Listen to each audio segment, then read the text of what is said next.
একো ক'বই নোৱাৰিম এতিয়া লাইক আকৌ দৌৰি চাব একো ক'ব নোৱাৰো কাৰণ তেখেতৰ এইখনেই লাষ্ট মুভি আৰু ক'ব লগা একো নাই একো ক'ব নোৱাৰো চকু পানী ৰখাব পৰা নাই জুবিনদাৰ ডাইলগবোৰ সময় লাষ্টত ক'লে যে সময়ক ভয় কৰোঁ আচলতে সময়ে সঁচাকৈ সময়ে লৈ গ'ল জুবিনদাক সময়ে লৈ গ'ল সময়ে আৰু অলপ সময় দিব লাগিছিলে বৰ দুখ লাগিল ক'বলৈ ভাষাই নাই হয় ক'ব নোৱাৰো বহুত দুখ লাগিছে জুবিন দাক আৰু কেতিয়াও দেখা নাপাওঁ সেইটো কাৰণে বহুত দুখ লাগিছে খুব ভাল ছবিখন চবেই চাব কাকো আহ্বান কৰিব নালাগে আচলতে এইখন ছবি চাবলৈ চব মানুহ ওলাই আহিছে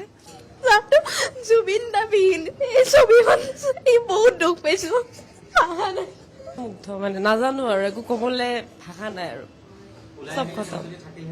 একদম মানে কিবা বেলেগ হ'লহেঁতেন লাষ্টৰ খিনি আৰু শেষ নহ'ল বুলি এইটো শেষ নহয় বহুত কথা আছে আৰু আমি জীয়াই ৰাখিব চেষ্টা কৰিব লাগিব এতিয়া জুবিন দাক